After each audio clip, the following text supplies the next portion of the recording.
બેસો બે.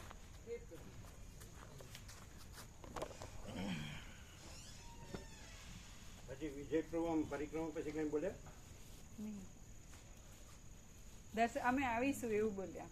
શનિ રવિ આવું છે અને બહુ સરસ જગ્યા છે એવું બોલ્યા.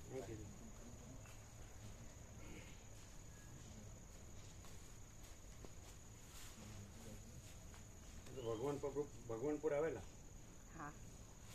ગંગા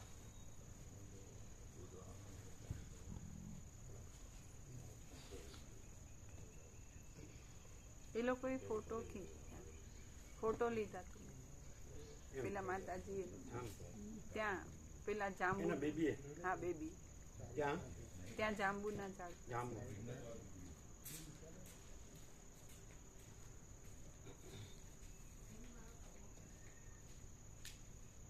માણસમાં શાંતિ ન મળે, કુદરતમાં જ શાંતિ મળે. માણસ એટલે માથું ફોડવાનું. સ્વયંમાં લખેલું ને, કુદરતના ખોળા વિના ખોળા જેવું આનંદ મંગળ નહીં, અને માણસના સંગ જેવું દુઃખ નહીં. ઓહો.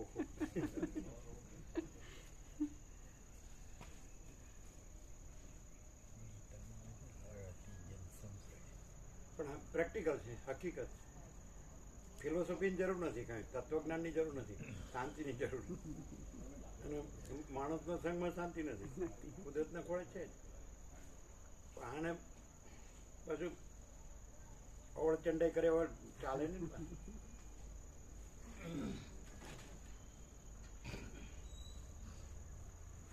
આજનું સવારનું કેવું હતું? ફૂલ વિદ્યાર્થીઓ આવ્યા પેલા તમે હતા નહીં? આવે ને વયું જાય કેમ આપણે જે છે એ બરાબર છે. શું જીતું બ્રુ? પરાણે યાદ રાખીને બોલવાનું. પરાણે હવે કઈ યાદ રહેતું નહીં કશું, કારણ કે જે યાદ હોય છે એ યાદ રહ્યું છે. હવે એ નહીં રહેતું, યાદ રહેતું નથી. બે નહીં રહેતું હવે એ પીરિયડમાં કશું. પ્રકાશ એ નથી. પ્રકાશ નથી ક્યારે બોલાય? આભાસ હોય ત્યારે. અને આભાસ ન હોય તો પ્રકાશ છે બોલવાની જરૂર નથી, પણ પરમ શાંતિ.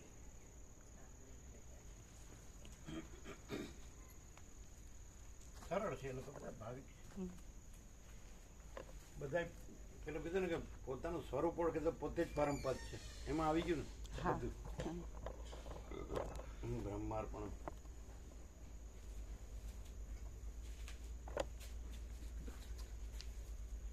હવે એવું ન લાગે જે સવારે જે પ્રકાશ થયો, કારણ કે બહુ અભ્યાસ થયો ને એટલે હવે આમ બરોબર ગોઠવાઈ ગયું. પેલા ચિરાગ પ્રભુ કે ફૂલ ચરી પાડો ને એટલે બોલી શકો. તમે ચરી વગર બોલો તો અમે નાનો પાડીએ. બોલો ચરી વડે એવું ચરી. આજે આવ્યા હતા USA થી રામજી પ્રભુ, એક માતાજીને લાવ્યા હતા, ડૉક્ટર હતા કેન્સરના. મળ્યા? તમે કીધું નહીં? અમે કીધું કે ચિરાગ પ્રભુ કેન્સરની PhD કરે છે. તમે કીધું? વાત ન કરી? તમે કીધું નહીં? હોમિયોપેથી.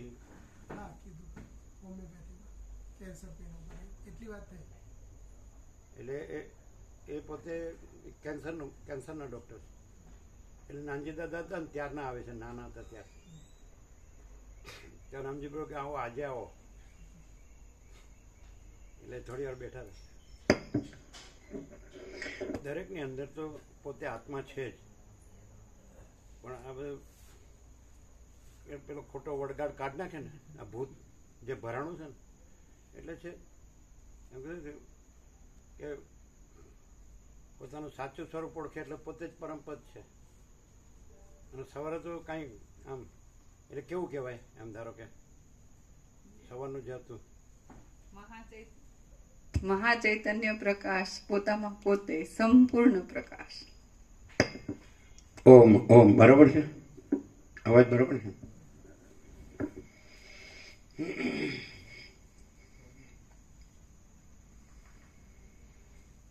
આમ ન કર્યું, આમ આમ પેલા આમ કરતા હતા ને પેલા કરતા હતા, ભૂલ કરતા. હવે ખબર. ગોપ્રભુ બધા બિપિન પ્રભુ આમ કરતા હતા. એટલે અમે જોઈએ એટલે અમને તો પણ કાળું મીણિયું દેખાય. શું કરવું ત્યારે કે અમે પ્રેક્ટિકલ છે, અમારે ફિલોસોફી નો ચાલે, થિયરી નો ચાલે, આપણે પ્રેક્ટિકલ. પેલા આમ કરે એટલે અમે જોઈએ ને કાળું મીણે છે, ઉપર આંબો છે, ઉપર આકાશ છે.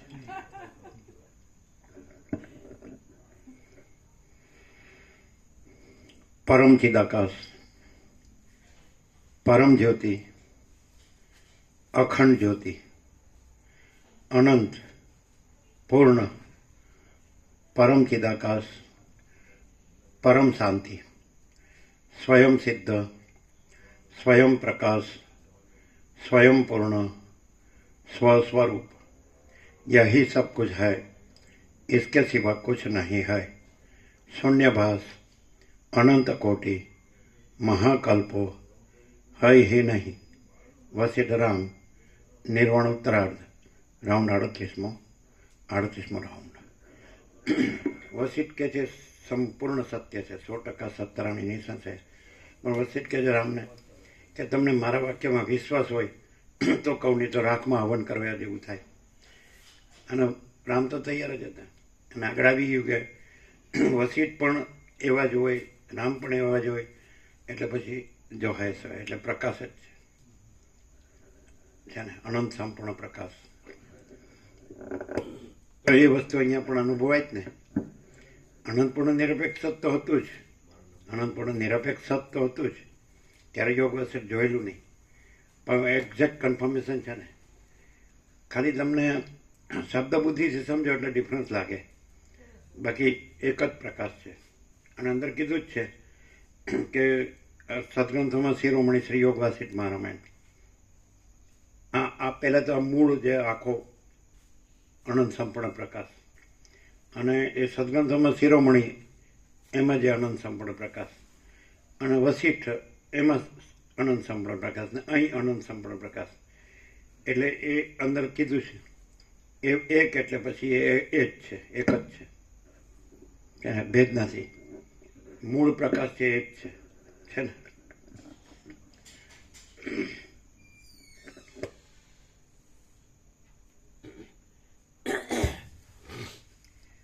આદ્ય પરબ્રહ્મ સદગુરુ દેવ કી જય. ઓમ શ્રી પરમાત્મને નમઃ. સદગ્રંથોમાં શિરોમણી શ્રી યોગ વાસિષ્ઠ મહારામાયણ, નિર્વાણ પ્રકરણ ઉત્તરાર્ધ, પેજ નંબર 1162, સર્ગ 5મો. વિદ્યાધરની કથા, વિદ્યાધરના પ્રશ્ન. આ 5મા સર્ગમાં જીતેન્દ્રિય પુરુષને જ શાસ્ત્ર સફળ થાય છે, બીજાને નથી થતું, એ વાત વસિષ્ઠજી પોતાને ભૂષુંડે કહેલી વિદ્યાધરની કથાથી સિદ્ધ કરી બતાવશે. વસિષ્ઠ બોલ્યા, ચિત્તનો અને ઇન્દ્રિયોનો વિષયો તરફ દોડવાનો જે સ્વભાવ છે તેને પ્રથમ જીતી લઈ પછી જે વિવેકમાં પ્રવૃત્તિ કરે તેને વિવેક આદિ તત્કાળ સિદ્ધ થાય છે.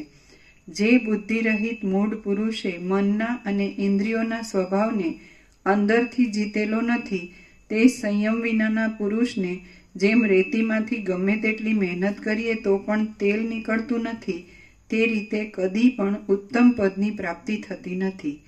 જેમ નિર્મળ વસ્ત્ર આદિ પદાર્થમાં તેલનું બિંદુ તરત લાગી જાય, તેમ શુદ્ધ ચિત્તવાળા પુરુષમાં થોડો ઉપદેશ પણ તરત લાગી જાય છે.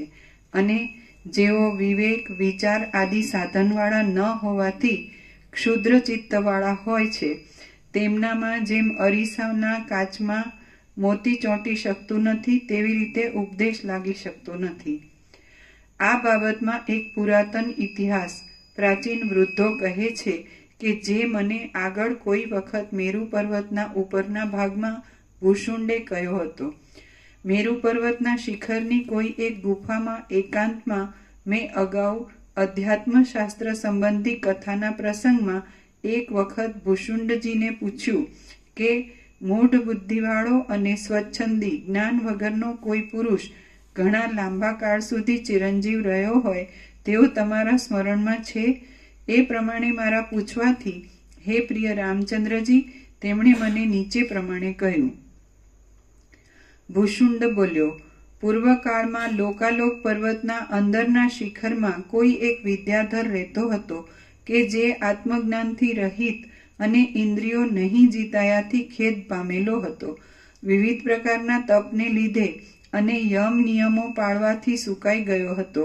તેમજ વિચારશીલ તથા સદાચાર કે જે આયુષ્યની વૃદ્ધિના હેતુરૂપ છે તે ગુણો પણ તેનામાં હતા.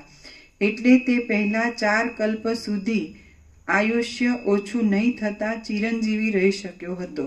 પછી 4થા કલ્પને અંતે જેમ વૈડૂર્યમણીને પેદા કરનારી જમીનમાં વૃષ્ટિનું જળ પડતા યોગ્ય સમયે વૈડૂર્યમણી ઉત્પન્ન થાય તે રીતે ઘણા લાંબા કાળ સુધી તપ અને યમ નિયમાદિ પાળવાથી વિવેકનો ઉદય થવાની યોગ્યતાનો સમય બરાબર આવી જતા તે વિદ્યાધરમાં વિવેકનો ઉદય થયો.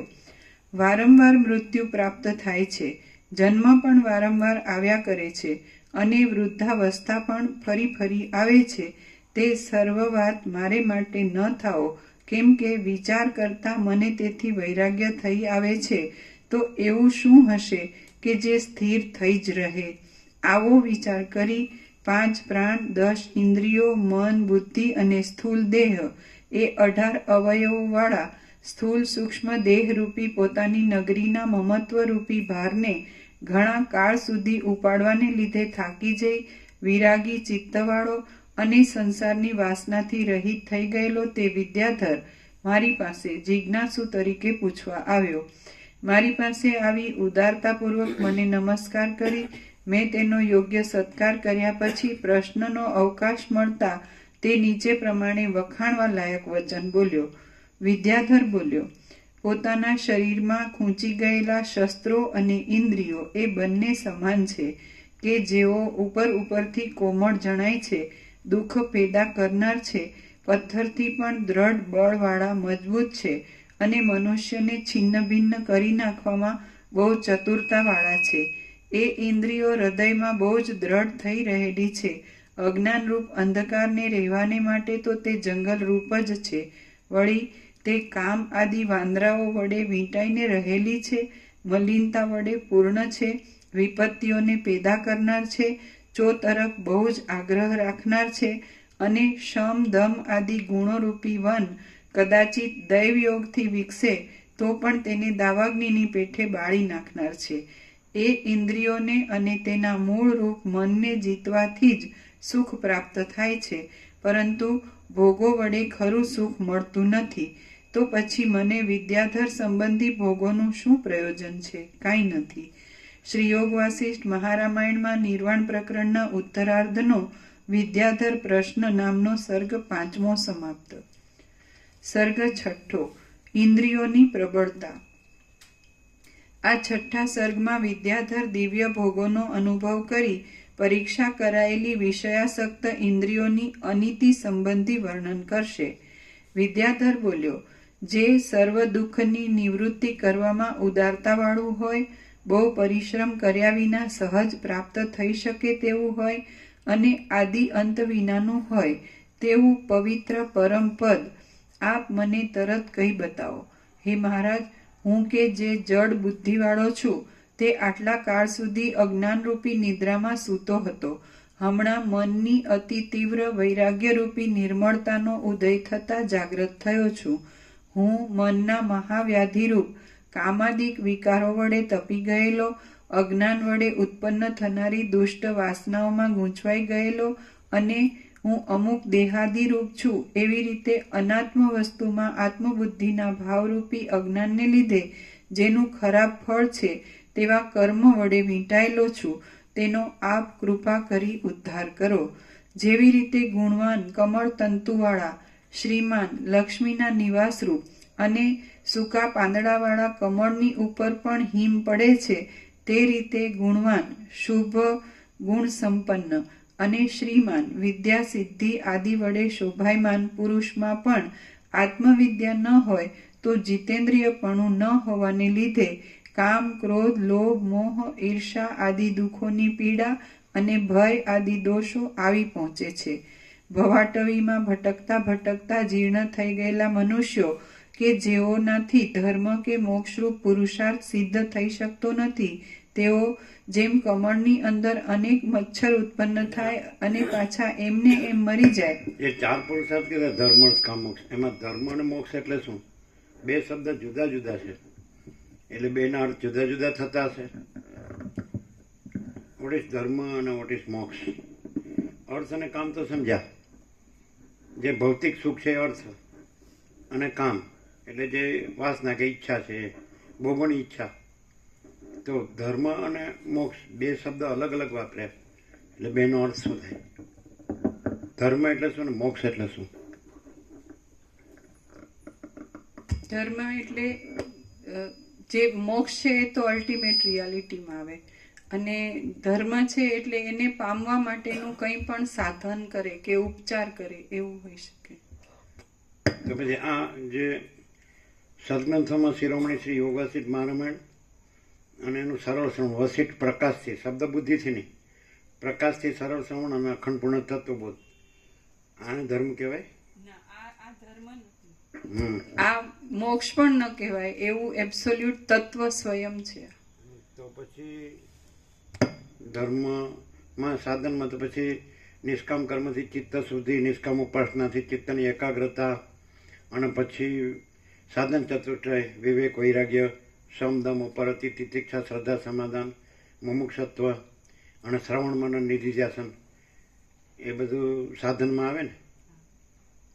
સાધન ચતુષ્ટય શબ્દ પણ છે, તો ધર્મ એમાં આવે. શેમાં? શું કહો છો? ગીતા માતામાં ભગવાને કીધું ને, એ તું ધર્મ્યા મૃતમિદમ યથોક્તમ પર્યુપાસતે શ્રદ્ધાના મત્પરમાં ભક્તાસ્તે તુયમે પ્રિયા. 12મા અધ્યાયમાં અંતિમ શ્લોકમાં કીધું છે ભક્તિયોગમાં. શું કીધું છે? એ તું ધર્મ્યા મૃતમિદમ યથોક્તમ પર્યુપાસતે શ્રદ્ધાના મત્પરમાં ભક્તાસ્તે તુયમે પ્રિયા. પછી આ તો એ તો 12માં તો ભક્તિ યોગ છે. હા, તો પછી પણ એમ તો એમાં તો કર્મયોગ, ભક્તિયોગ, જ્ઞાનયોગ, ધ્યાન યોગ બધા યોગ છે ગીતામાં તો. એટલે જે વખતે જેનો મહિમા કરે ત્યારે એ શ્રેષ્ઠ છે એમ કહે છે. જ્યારે જ્ઞાનનો મહિમા કરે છે જ્ઞાન શ્રેષ્ઠ છે, યોગનો મહિમા કરે છે યોગ શ્રેષ્ઠ છે, એવું નથી. અને ભક્તિનો મહિમા કરે છે ભક્તિ શ્રેષ્ઠ છે, કર્મનો મહિમા કરે ત્યારે કર્મ શ્રેષ્ઠ છે. એ તો એવી રીતે છે. સાધન કહો તો 4 તો જનરલાઇઝ કર્યા જ છે, સામાન્યકરણ: કર્મયોગ, ભક્તિયોગ, જ્ઞાનયોગ, રાજયોગ. તો ધર્મ કોને કહ્યો છે? ધર્મ ધ્રુવ ધારય હતી, એવી રીતે ધ્રુવ ધાતુ છે, જે ધારણ કરે છે તે. હવે એમાં 2 બાજુ લઈ જાય. પ્રકાશથી જો લેવું હોય તો અધિષ્ઠાનમાં બાજુ અર્થ લઈ જઈ શકાય, અને અધ્યસ્થ બાજુ લઈ જઈ શકાય. એમ કે સૂર્યનારાયણ ભગવાનનું દ્રષ્ટાંત તો આ બેઉપ છે, એક્ઝેક્ટ છે. એટલે સૂર્યનારાયણ ભગવાન છે, આપણે 2 શબ્દો વાપરેલા છે, પાવર ઓફ પોસિબિલિટીઝ ને પાવર ઓફ એબિલિટીઝ. એટલે પાવર ઓફ એબિલિટીઝ એટલે સ્વરૂપ સામર્થ્ય, કે સ્વરૂપ છોડતું નથી ને સ્વરૂપથી બીજું થતું નથી, તો એ સ્વરૂપ ધર્મ. અને પાવર ઓફ પોસિબિલિટીઝ એટલે સ્વરૂપ છે એ તમારે ન હોય એવું, જેને પ્રક્રિયામાં આવરણ, વિક્ષેપ, મળ 3 કીધા છે.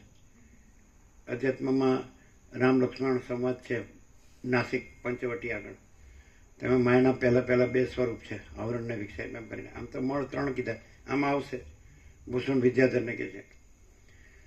અને એટલે એમાં સ્વરૂપ પોતાને ન જાણવું અને સ્વરૂપ પોતામાં ન હોય એવું ભાસવું. સવળ તો આખું સ્વરૂપ અનંત સંપૂર્ણ પ્રકાશ જ છે, કેવળ સ્વરૂપ જ છે, બીજું કાંઈ નથી, બીજું કાંઈ થતું નથી. એ બીજું કાંઈ નથી, પોતે જ છે, પોતામાં પોતે જ છે, અને નિશ્ચલ છે, ઇમ્યુટેબલ. તો એ પાવર ઓફ એબિલિટીઝ, સ્વરૂપ સામર્થ્ય, કે સ્વરૂપ જ છે, બીજું કાંઈ નથી. અને પાવર ઓફ પોસિબિલિટીઝ એટલે જે કાંઈ નથી એવું આવરણ ને વિક્ષેપને મળ, કાંઈ નથી એવું, એટલે પોતાને ન જાણવું બને જ નહીં. સૂર્ય પોતામાં પ્રકાશ નથી એવું બને જ નહીં. એમ અનંત સંપૂર્ણ પ્રકાશ પોતામાં અનંત સંપૂર્ણ પ્રકાશ નથી એવું બને જ નહીં. એટલે કાંઈ નથી એવું ન જાણવું, ઇગ્નોરન્સ, અવિદ્યા. પછી વિક્ષેપ, પોતામાં ન હોય એવું ભાસવું. જે આપણે કીધું ને કે સૌથી મોટું આકાશ એ સૌથી મોટો આભાસ. પછી અનંત સૂર્યો, અનંત બ્રહ્માંડો, અનંત સૃષ્ટિ, પ્રલય, અનંત નામરૂપ, અનંત વિવિધતા, વિચિત્રતા, આમ ઉદ્ભવે છે, ચાલે છે ને લય પામે છે ને બધું.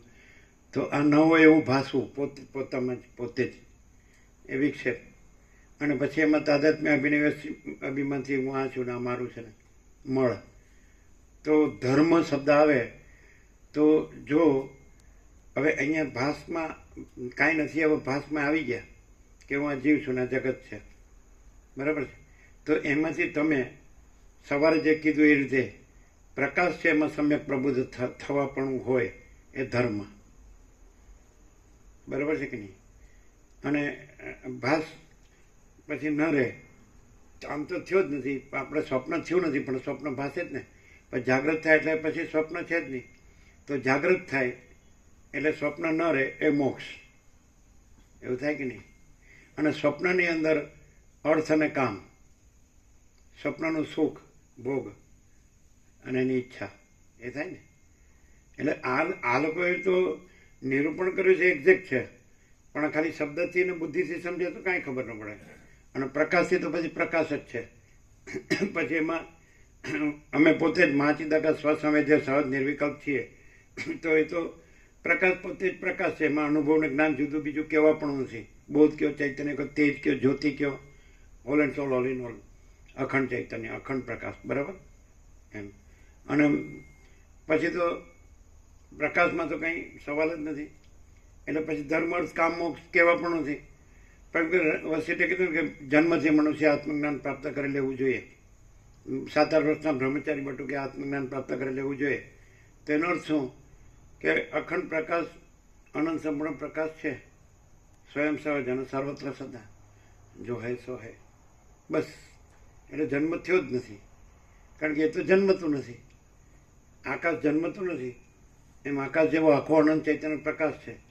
સ્વયં મહાચિદાકાશ આખો એકનો પ્રકાશ છે, આખો અનંત એક જ મહાચૈતન્ય પ્રકાશ છે. જે કંઈ કહો, પરમ ચિદાકાશ, પરમ જ્યોતિ, અખંડ જ્યોતિ કહો, મહાચિદાકાશ સ્વયં પ્રકાશ, સંપૂર્ણ પ્રકાશ કહો, પૂર્ણ બ્રહ્મ અનંત તેજઘન અનંત ચિદઘન કહો, અને પરમાકાશ કેવલ અનંત શુદ્ધ તેજઘન કહો, પરમાકાશ અખિલાત્મા પૂર્ણ બ્રહ્મ પરમાત્મા કહો, પૂર્ણ વિરામ.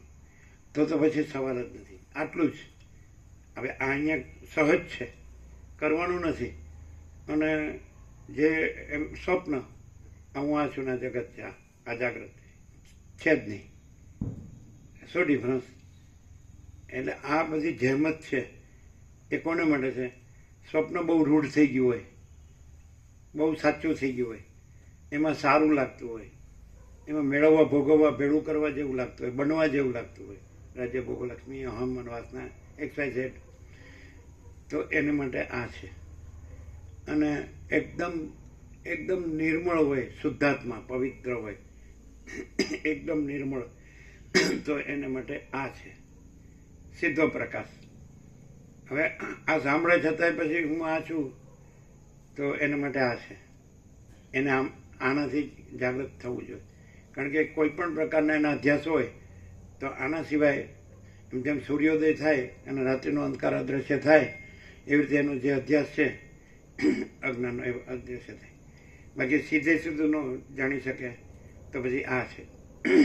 અને સીધે સીધું એટલે કે આ તો થયું જ નથી, કારણ કે એમાં તો બીજું કોઈ નથી, કાંઈ નથી, કાંઈ થતું નથી.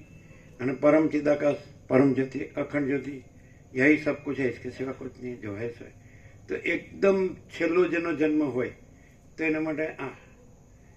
અને હજી થોડા એમ કે ભાઈ મને તો એમ લાગે છે કે હું આ છું ને મારું છે ને બધું, આ જન્મ મરણ છે, ઇષ્ટ અનિષ્ટ છે, સંયોગ વિયોગ છે, હર્ષ શોક છે, સુખ દુઃખ છે, લાભ હાનિ, જય પરાજય, માન અપમાન, નિંદા સ્તુતિ, અનુકૂળ પ્રતિકૂળ, ઇષ્ટ અનિષ્ટ, પ્રિય અપ્રિય, અને આ રાજ્ય ભોગો લક્ષ્મી, આ બધું ઇન્દ્રિયોને, વિષયોને, ભોગોને, ઘર ને ધન ને પ્રજા ને આમ તે ને આ બડા છોટા ભલા બુરાને, આ ગરીબ તવંગ ને, આ રાય રંગ ને, આ સ્ત્રી પુરુષને, આ બાળક યુવાન વૃદ્ધને, આ આવ્યા ને આ બદલાય છે ને આ જાય છે ને, આ વિદ્વાન મૂર્ખને, સંસારી ત્યાગીને, આ બધી અંદર ગરબડ ગોટાળા ગૂંચવાડા હોય ને, તો એને આનાથી એને લાઇનસર ચાલે. તો વસીટે કીધું એકવાર વાંચી લઈને કે મેં વાંચી લીધું એમ નહીં, પણ એમાં પૂંઠ વાળ્યા વગર એમાં લાગેલો રહે તો પછી એને કોઈ શંકા ન રહે. પણ એ કે તમને મારા વાક્યમાં સંપૂર્ણ વિશ્વાસ હોય તો, નહીં તો રાખમાં હવન કર્યા જેવું થાય. એટલે એવો હોય આપણો 38મો રાઉન્ડ છે. એટલે 100% નિસંશય 100% સત્તરાની, જો હે સો હે. પ્રકાશ પ્રકાશ છે, પછી એમાં અંધકાર સંભવતો જ નથી. પછી હું આ છું ને આ જગત છે, અજ્ઞાન અંધકાર કાંઈ છે જ નહીં, અને અનંત સંપૂર્ણ પ્રકાશ. પછી એનો શબ્દ નથી, વિચારવાણી શબ્દ જ નથી. તો પ્રેક્ટિકલ શું છે? અનંત પ્રકાશ, અનંત આનંદ, અનંત શાંતિ, પૂર્ણ વિરામ. હવે જો અંદર કાંઈ હોય તો અમે આ જ છે એમ કોઈ એ ધર્મ કેવો કે જે કર્તવ્ય કેવો કે ફરજ કેવો, ભાઈ હું માણસ થયો છું તો શેને માટે જ થયો છું? તો આ જે બધે દેખાય છે એનું કાંઈ કરવા માટે નથી થયો, પણ આ જે છે એ જ છે અને બીજું કાંઈ નથી. એ માટે જેમ રામે કીધું, આ બધું મને કેમ દેખાય છે, આમાં મને કાંઈ સાર લાગતો નથી, આમાં મારે કાંઈ જોતું નથી, મને મારા પરમપદમાં પૂર્ણ વિશ્રાંતિ જોઈએ. તમે લોકો આ ઋષિમુનિઓ મને એમાં સહાય કરી શકો તો બરાબર, નહીં તો મારા વિચારથી હું આ જ લઈશ. અને નહીં તો આ ન મળે તો આ તો નહીં જ લઉં, શરીર છોડી દઈશ. તો આવો હોય તો એને માટે આ છે. અને એમ કે હજી તો બરાબર મેં વાંચ્યું છે ને સાંભળ્યું છે ને હું પણ આ સત્સંગ કરી શકું છું. ડબ્બા ક્લાસનું કામ નથી. રામનો વૈરાગ્ય યાદ કરવાનું. વૈરાગ્ય, આત્મજ્ઞાન, પરમાકાશ, પરમ શાંતિ, અને વાસના, ભોગો, ધન, ગધા મજૂરી, દુઃખ, શાંતિ. એટલે પેલા નારાયણ સ્વામી કીધું ને કે 2 સત્રાક્ષર મેં કરોડો ગ્રંથો કા સાર આ ગયા. એટલે જાણે એને માટે. નહીં તો ભાઈ સળવડી હોય, ચંચળતા ભ્રાંતિ હોય, પછી હેરાન થાય, દુઃખી થઈને મરી જાય.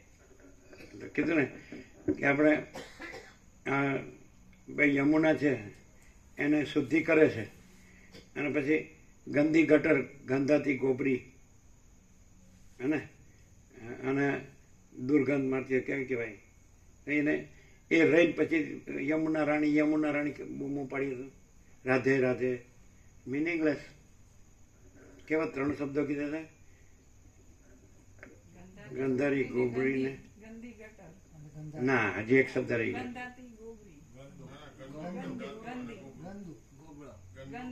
એ તો કીધું, ગંદી ગંધાતી ને ગોબરી, ગંદી ગટર. એ રહી અને પછી યમુના રાણી રાધે રાધે કૃષ્ણ, હા કેમ છો કેમ છો. અંદર બધો હળો ભર્યો હોય તો શાંતિ થાય. એ તો પછી કાયાકલ્પ કરવો પડે. ઋષિમુનિઓ કાયાકલ્પ બતાડ્યો છે, રિજ્યુનેશન. કાયાકલ્પમાં શું થાય ખબર? જેને બ્લડ કેન્સર થયું હોય ને તો આખું લોહી કાઢી નાખે અને આખું નવું લોહી ભરે. આ લોકોને આવ્યો હતો છોકરો ઇન્દ્રપુરનો, આવ્યો હતો ને, 28 લાખનો ખર્ચ કર્યો ને. તમે જોયો ને છોકરો આમ પહેર્યું હતું ને, ડૉક્ટર પછી રજા આપી, જઈ આવો હવે જવાય, ક્યાંય જવાનું હતું. તો એને કીધું ને તમારા ગામનો જ હતો ને, હમણાં જ આવ્યો હતો. તો આખું લોહી કાઢી નાખ્યું અને આખું લોહી ભરી દીધું, એના બાપનું જ. હા, 28 લાખનો ખર્ચ કર્યો. એ જોયું ને તમે? પછી એનું એ લોહી ભર્યું હોય, પછી યમુના રાણી તો એ લોકો કહે જ છે કે બીડું ઝડપ્યું છે કે 3 વર્ષમાં અમને ક્લિયર કરી દઈશું.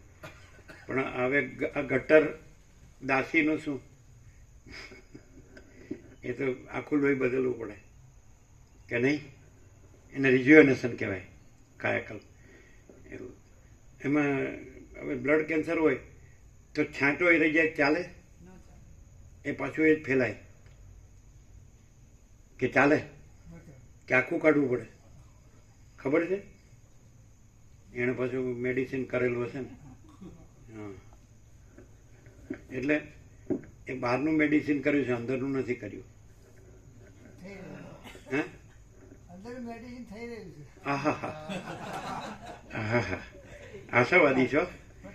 આહા, લાખો નિરાશામાં એક અમર આશાનું કિરણ છુપાયેલું છે. પછી કહેવાતો હતો તમારી.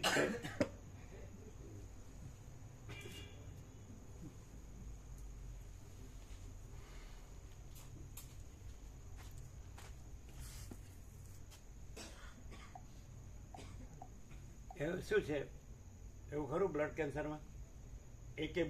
એકે એનું ડ્રોપ ન રહેવું જોઈએ એવું ખરું? ને તે પાછું ફેલાય. તારી અંબાલાલ પ્રભુ હતા, ગોવા પ્રભુ ચેનજી બોટાવાળા, ખબર? અંબાલાલ પ્રભુ. એટલે સુખદાલ અમે કીધું આવી ઉધરસ બરાબર નહીં, તમારે અને બધું ચેકઅપ કરાવવું છે. પછી નીકળ્યું. હવે આ કેડી પ્રભુ એમ કે એને નાનપણથી જ ઉધરસ આવતી હતી, પણ એવું ન હોય ત્યારે જ ક્લિયર થઈ જવું પડે કે નહીં. એ લોકોએ કેટલું ખર્ચ કર્યું, એકવાર કર્યું એમ કે કાઢી નાખ્યું, પછી પાછું થયું, એવું બધું થયું ને. એટલે માણસ હવે આ તો કાંઈ નથી, એ તો શરીરનું છે, પણ મનનું હા એ આનાથી થાય. કારણ કે મન છે એમાં બે ભાગ કીધા, ચૈતન્ય અને જળ. તો એનો ચૈતન્યનો ભાગ છે ને એની સાથે ઓપરેશન થાય, જળ સાથે ઓપરેશન ન થાય. એટલે બે ઘેટાઓને લડે તો જે ઘેટું બળવાનું હોય એ જીતે. તો મનનો જળ ભાગ જો બળવાનો હોય તો એ પાછો ને પાછો રહે, અને ચૈતન્ય ભાગ બળવાનો હોય તો આમાં આગળ ને આગળ રહે. આમાં પાછો ને પાછો રહે સમજી લેવું કે જળ ભાગ એનું પ્રાધાન્ય છે, અને આમાં આગળ ને આગળ રહે તો સમજવું ચૈતન્ય ભાગનું પ્રાધાન્ય છે. આ તો બધી કસોટી છે આમાં. સોનાની કેમ કસોટી થાય કે આ બગસરા ઇમિટેટેડ છે કે ત્રિભુવનદાસ ભીમજી ઝવેરી છે, TBZ.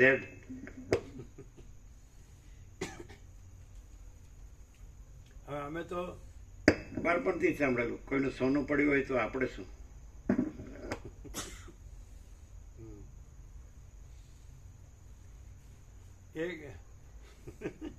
બાપુપુરાના અર્જુન પ્રભુ અત્યારે છે જ પ્રજાપતિ આચાર્ય હતા એ ખરણામાં, પેલા આ લોકોના ગામમાં રમણપુર, પછી તો બાપુપુરામાં રઘુવીર નિમ્યાને.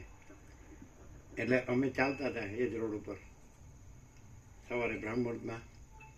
એટલે પાવલી પડી હતી એટલે અમારી સામે જોયું. પછી કે તમારે તો હવે એની પાછળ કોઈ નથી, કોઈ સંતાન નથી, ખબર. એટલે પેલા એને ઘેર થયો એના ભાઈને, એટલે એના સાળાને બધું કરાવી દીધું, હોના ચાંદીની દુકાનને આમ તેમ, કશું નહીં, નોવેલો વાંચ્યા કરે. પછી જોઈને કે તમારે તો આની જરૂર નહીં, પણ અમારે સવારમાં આમ મળે ને તો સુકન થયા કહેવાય, એમ કરીને હું લઈને ખીચા મૂકી દઉં. હવે આ જીવને તમે શું તત્વબોધ કરો.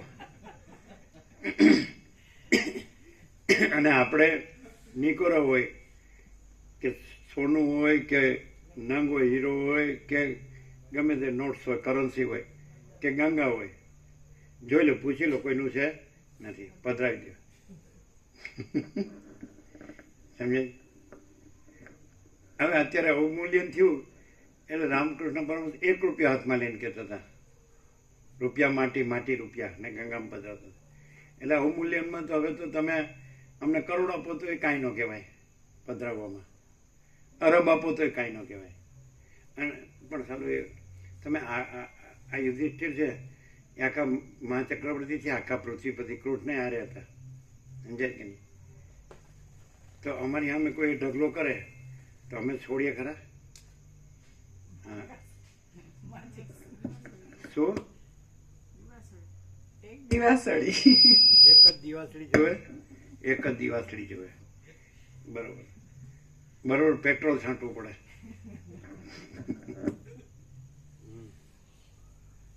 મારા લંપટ કહેવાય.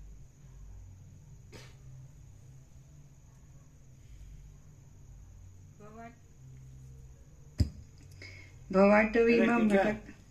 એટલે આવો વાસના વાળો જીવ હોય તેને કેટલા જન્મ લેવા પડે એમ વસીત કે ને નથી નથી જીતુ પ્રભુ. ના, પણ અમને તો હવે અમે આ પ્રકાશ સરોવરમાં લાગી રહીએ ને તો પેલા આવી જ જશે, ભલે ને ગમે તેવું ગમે તેવા હોઈએ હા, તો શું થાય, તાકાત થઈ જશે. ક્યારે થઈ જશે કે છે? ગમે ત્યારે પણ એમ લાગેલા ગમે તે જન્મે ના ના તો આ પ્રકાશ સરોવરમાં લાગેલા રહીશું, હું કે લોચા વાળા સમજાતું નહીં. પ્રકાશ સરોવરમાં લાગેલા રહીશું એટલે વસ્તુ કે છે ને એમાં જો ફૂટ ના વાળા સિવાય લાગેલો રહે તો કાયા કલ્પ થઈ જાય એમ, લાગે તો કાયા કલ્પ થઈ જાય એમ. બરાબર બરાબર. એ જ અમારો વિશ્વાસ છે બધો.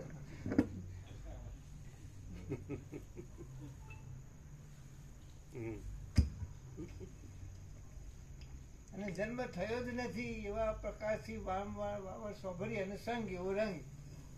એટલે અમે પ્રકાશ છીએ, પ્રકાશ જ રહીશું એવો વિશ્વાસ છે.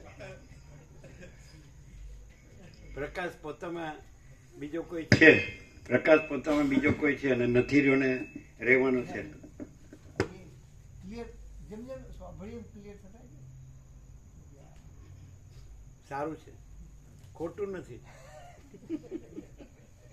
બીજું કોઈ અમારાથી બીજું કોઈ થઈ શકે એમ નહીં. હવે કમસે કમ પ્રકાશન થાય તો હવે જે થઈ ગયું છે એનું તો હવે શું થાય ના, ગયો. એનું તો કશું નહીં. એ બાબતે તો હેપીનેસનું તો હવે કંઈ નહીં, પણ પરમાર્થમાં જે વૈરાગ્ય, જે યોગ્યતા બધું અભળીએ ને એમ લાગે કે આપણામાં 100% તો નહીં, પણ લાગેલા રહો બીજું શું હમણાં. પેલા રામકૃષ્ણ પરમહંસ કહે છે ધીમે તે તાલા ન ચાલે, બનત બનત ગુરુ કી સેવા સાધુ કી સંગત બનત બનત બન જાય ન ચાલે. એકદમ ચાલો. ભવાટવીમાં ભટકતા ભટકતા જીર્ણ થઈ ગયેલા મનુષ્યો કે જેઓનાથી ધર્મ કે મોક્ષરૂપ પુરુષાર્થ સિદ્ધ થઈ શકતો નથી, તેઓ જેમ કમળની અંદર અનેક મચ્છર ઉત્પન્ન થાય અને પાછા એમને એમ મરી જાય, તે રીતે ફક્ત આ સંસારમાં ઉત્પન્ન થાય છે અને પાછા તેમના તેમજ કશો પુરુષાર્થ કર્યા વિના જ મરી જાય છે. આવી ગયું? કેટલી વાર લાગે? ફટાફટ. હા. શબ્દાદિક વિષયો કે જેઓ પ્રથમ પણ અનેકવાર ભોગવાઈ ગયા છે તે વિષયોનો ઇન્દ્રિયો સાથે સંબંધ થાય છે અને તેથી અમે વારંવાર છેતરાયા છીએ. જેમ ઝાંઝવાના જળ તરફ જળ ભ્રાંતિ વડે દોડનાર પુરુષને ઝાંઝવાનું જળ છેટે ને છેટે જ દેખાતું રહેવાથી તેના માર્ગનો અંત આવતો નથી, તેવી જ રીતે આ વિષયો કે જેઓ ક્ષણભંગુર છે તેમાં મનને આરામ આપ્યા વિના જ નિરંતર હું કે જે ભટક્યા કરું છું તેના આ સંસારરૂપી માર્ગનો અંત આવતો જ નથી. ઉપરથી જ મધુર દેખાતા ક્ષણભંગુર સંસારમાં જ જન્મ મરણાદિના હેતુરૂપ અને થોડીવારમાં જ વિકાર ઉત્પન્ન કરી દેનારા વિષયો ખરેખર મને ભય ઉત્પન્ન કરે છે. હે પ્રિય ભૂષુંડીજી, માન અને અપમાનથી ભરેલી દુષ્ટ અહંકારી પુરુષોને મનોહર જણાતી અને વિવેકીઓને પ્રતિકૂળ ભાસતી આ વિદ્યાધરની લક્ષ્મીની સાથે અને તેવી જ જાતના દોષવાળી સ્ત્રી સાથે હવે હું રમવાનો નથી. પુષ્પો વડે સુકોમળ અને કલ્પવૃક્ષની લતાઓ વડે સર્વ જાતના વૈભવોની શોભાને આપનાર ચૈત્ર રથ નામના બગીચાની ભૂમિ મેં જોઈ. મેરુ પર્વતની કુંજોમાં, વિદ્યાધર લોકોના શહેરોમાં, અનેક ઉત્તમ વિમાનોમાં અને સુંદર પવનના સમૂહવાળા સ્થળોમાં મેં વિહાર કર્યો. હારો આદિ આભૂષણો વડે શણગારેલા દેવતાઓના મનોહર વિલાસવાળી લોકપાલોની નગરીઓમાં, દેવતાઓની સેનાઓમાં અને સ્ત્રીઓની ભુજલતામાં પણ મેં આરામ લીધો, પરંતુ તેમાંનું કશું ઉત્તમતાવાળું કે યોગ્ય છે નહીં.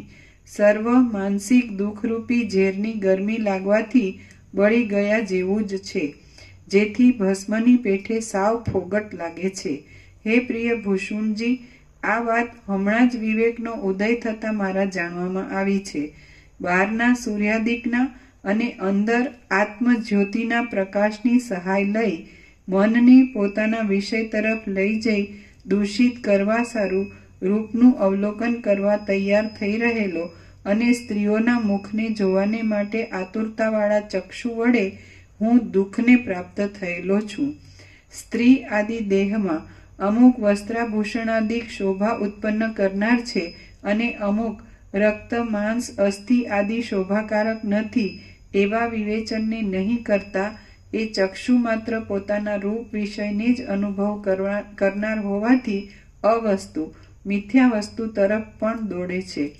મરણાદિક અનર્થો કે જેઓ અનર્થ માત્રમાં મુખ્ય દરજ્જે ગણાય છે તેમને ઉત્પન્ન કરનારા દુર્વ્યસનોમાં તે વિષયના સંબંધથી દૂષિત થઈ તેમાં આસક્તિ બંધાયાથી પતંગિયાની પેઠે આંધળું બની જાય તેમાં જ તત્પર થઈ રહેલું અને નાના પ્રકારના બંધનો વડે બંધાઈ ગયેલું ચિત્ત જ્યાં સુધી વિપત્તિ વડે ઘેરાઈ જઈ તેને પરાધીન થતું નથી ત્યાં સુધી તે વિષયમાંથી શાંત થતું જ નથી. હે પ્રિય ભૂષુંડજી, આ નાગ પણ અનેક અનર્થો ઉત્પન્ન કરવાને ચારે તરફ પ્રસિદ્ધ રીતે દોડ્યા કરે છે. તેને જેમ કોઈ તેજ ઘોડો નથી રોકી શકતો તેમ હું રોકી રાખવાને સમર્થ થઈ શકતો નથી. અતિ દોષવાળી ઘ્રાણ ઇન્દ્રિય કોઈ અતિ દોષવાળા મહાદુષ્ટ શત્રુની પેઠે શ્લેષ્મ આદિ દુર્ગંધી જળને ચાલવાની પરનાળ રૂપ અને મુખના શ્વાસ સાથે સંબંધ રાખનાર પૂછ્યું હતું ને ગુરુ ગીતા શ્લેષમાં.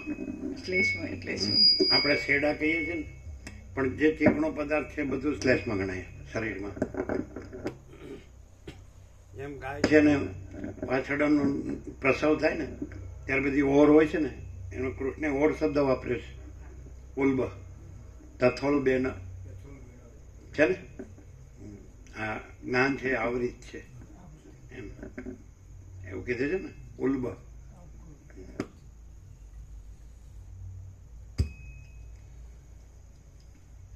અતિ દોષવાળી ઘ્રાણ ઇન્દ્રિય કોઈ અતિ દોષવાળા મહાદુષ્ટ શત્રુની પેઠે શ્લેષ્મ આદિ દુર્ગંધી જળને ચાલવાની પરનાળ રૂપ અને મુખના શ્વાસ સાથે સંબંધ રાખનાર નાકની બખોલમાં મને નાખી દીધો છે.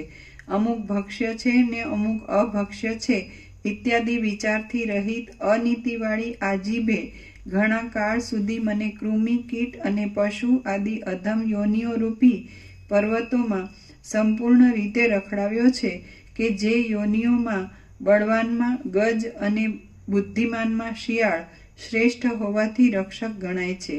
જેમ ઉનાળામાં અતિ તીક્ષ્ણ કિરણવાળા સૂર્યનારાયણનો સખત તડકો રોકી શકાતો નથી તે રીતે ચામડીને ચંદન, વનિતા આદિના સ્પર્શમાં જે કાંઈ લાલચુપણું છે તે હું રોકી રાખવાને સમર્થ થઈ શકતો નથી. હે મહારાજ, જેમ ખડની તૃષ્ણા હરિણને કોઈ તૃણ વડે ઢંકાયેલા ઊંડા કૂવામાં નાખી દે તેમ કાનને મધુર લાગે તેવા શબ્દોના સ્વાદની બહુ ઈચ્છા રાખનાર કાનની ઇન્દ્રિય મને વિપત્તિમાં નાખે છે. મારા તરફ વિનય ભાવે આવેલી, મારું પ્રિય કરનારી, આજ્ઞામાં રહેનારા નોકર વર્ગોએ નિવેદન કરાયેલી અને વાજા તથા ગાયનો વડે મિશ્ર એવી ઉત્તમ શબ્દ રચના મેં સાંભળી છે. વૈભવ વડે મનને હરણ કરનારી અને મધુર શબ્દ કરનાર મણિમય ભૂષણોથી તથા મણિરૂપ ભૂષણોથી શોભતી એવી સ્ત્રીઓ, લક્ષ્મીઓ, દિશાઓ, સમુદ્રો તથા પર્વતોના તટો એ સર્વ મેં જોયા. આજ્ઞામાં રહેનાર સ્ત્રીજનોએ આણેલા સ્વાદિષ્ટ અને ચમત્કારને લીધે ચિત્તનું આકર્ષણ કરનાર તથા તજવીજ વડે તૈયાર કરેલા હોવાથી બહુ ગુણવાળા મીઠા, ખાટા આદિ 6 રસોનો મેં ઘણા લાંબા કાળ સુધી સ્વાદ લીધો. ભોગો ભોગવવામાં રેશમી વસ્ત્રો, સુંદર સ્ત્રીઓ, હારો, પુષ્પો, સુંદર બિછાના અને મંદ મંદ વાતા પવનો એ સર્વનો મેં નિર્વિઘ્નપણાથી પૂર્ણ રીતે સ્પર્શ કર્યો. હે મહારાજ, સ્ત્રીઓના મુખના ચંદન, વાળો, અગરુ આદિ ઔષધિઓના, પુષ્પોના અને કપૂર, કસ્તુરી આદિ મેળવેલા બીજા સુગંધી પદાર્થોના મંદ વાયુ વડે નાસિકા તરફ લવાયેલા ગંધોનો પણ મેં અનુભવ કર્યો. વારંવાર જે સાંભળવાનું છે તે મેં સાંભળ્યું છે. જે સ્પર્શના વિષયો છે તેનો મેં સ્પર્શ કર્યો છે. જે જોવાનું છે તે મેં જોયું છે. જે ખાવાનું છે તે મેં ખાધું છે. અને જે સૂંઘવાનું છે તે મેં સૂંઘ્યું છે. મતલબ કે શબ્દ, સ્પર્શ, રૂપ, રસ અને ગંધ વગેરેનું મેં વારંવાર બહુ સેવન કર્યું છે. આ બધું મેં વારંવાર ભોગવ્યું છે. તેથી એ બધું હવે મને સૂકા લાકડાના જેવું નીરસ લાગે છે. તો હવે હું કોનું સેવન કરું તે આપ જ મને તરત કહો. બ્રહ્માથી માંડીને નાના તણખલા સુધી સર્વ દુષ્ટ ભોગોના સમૂહને હજારો વર્ષો સુધી ભોગવવામાં આવે તો પણ તેથી તૃપ્તિ થતી જ નથી. બ્રહ્માથી માંડીને નાના તણખલા સુધી સર્વ દુષ્ટ ભોગોના સમૂહને હજારો વર્ષો સુધી ભોગવવામાં આવે તો પણ તેથી તૃપ્તિ થતી જ નથી.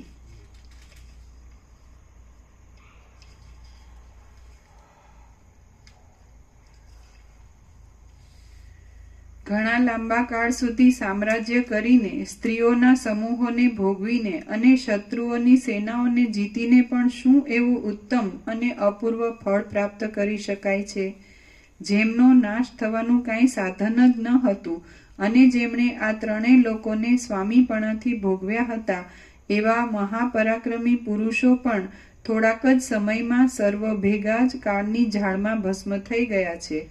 જે વસ્તુ મળ્યા પછી ફરી બીજું કાંઈ મેળવવાનું રહેતું નથી, તે જ વસ્તુને મેળવવાને માટે ખૂબ કષ્ટ વેઠવું જોઈએ, મહેનત કરવી જોઈએ.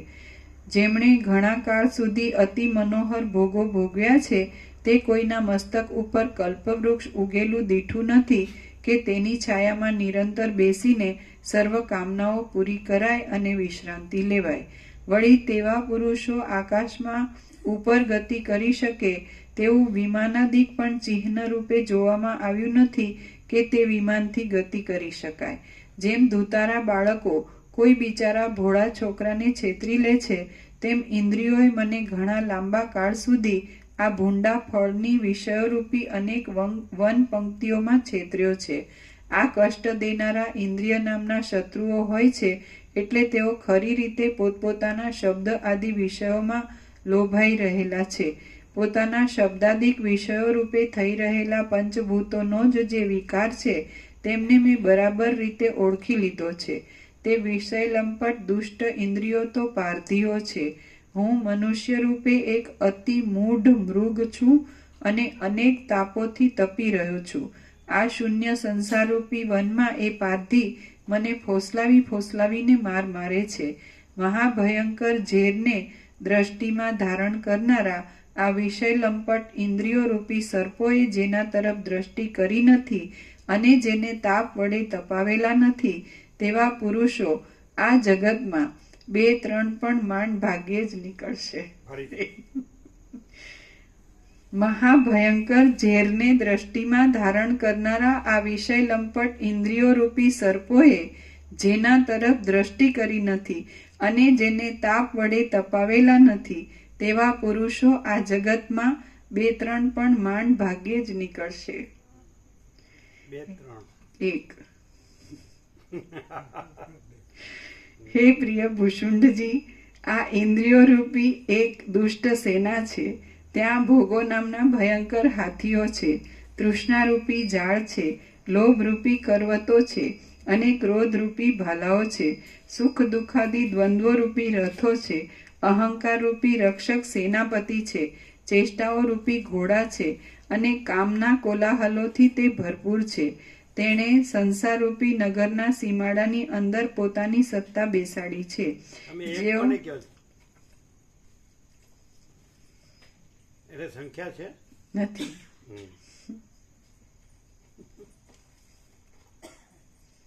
એક માત્ર એમ કહેવાય તોય ઓછું પડે. પરમ કૈવલ્ય. પરમ કૈવલ્ય.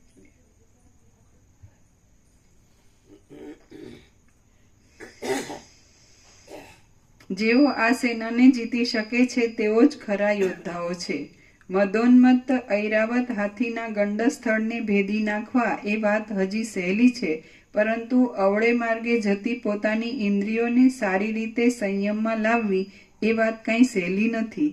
હે સુશીલ ભૂષુંડજી, એ ઇન્દ્રિયો કબજે કરવી એ વાત જ મોટા તત્વવેત્તાઓના પણ પરાક્રમના, મહત્તાના, ઉત્તમ ધૈર્યના અને વિશ્રાંતિરૂપી સમૃદ્ધિના પરમ અવધિરૂપ છે.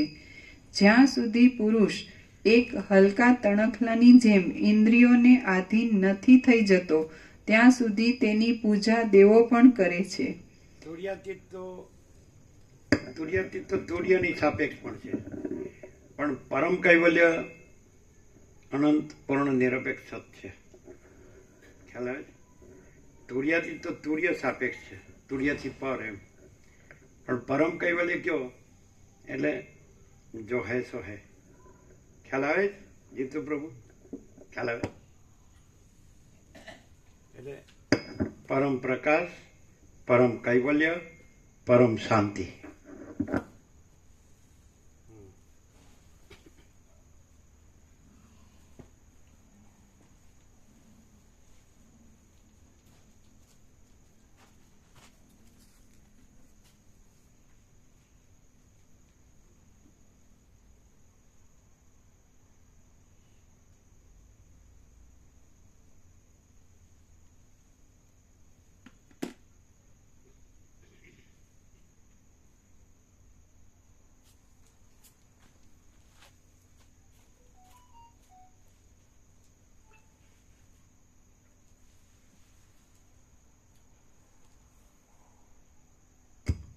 જ્યાં સુધી પુરુષ એક હલકા તણખલાની જેમ ઇન્દ્રિયોને આધીન નથી થઈ જતો ત્યાં સુધી તેની પૂજા દેવો પણ કરે છે.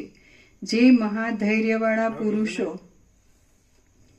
નિર્વાણ પૂર્વકના સદાશિવ વસિષ્ઠ કૈલાસમાં 29-42 સર્ગમાં કે હે વસિષ્ઠ મુનિ, જે પુરુષ નિરંતર આવા આત્માનુસંધાનમાં રહે છે તે એવા પરમ પદને પામે છે કે જેમાં હું સદાશિવ ને તમે વસિષ્ઠ પણ સેવક જેવા છીએ. એવું કીધું ને.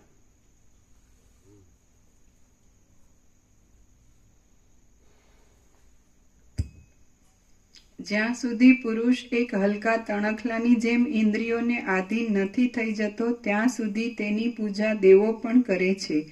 જે મહાધૈર્યવાળા પુરુષો આ પૃથ્વીમાં જીતેન્દ્રિય છે તે જ ખરા પુરુષો છે.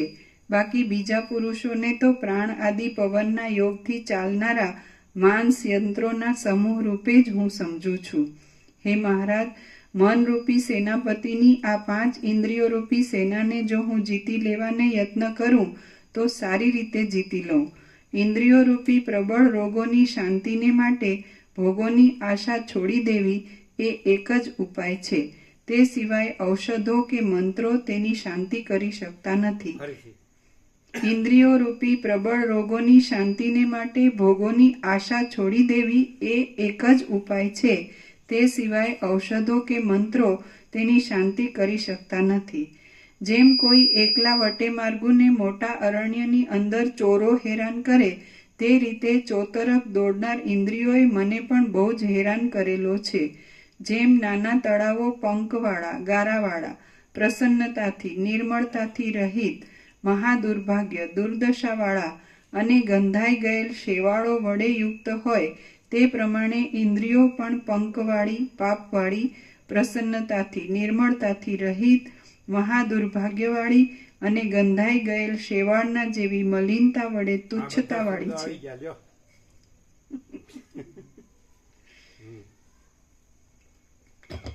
જંગલો જેમ દુઃખ વડે માંડ ઓળંગી શકાય તેવા હોય છે.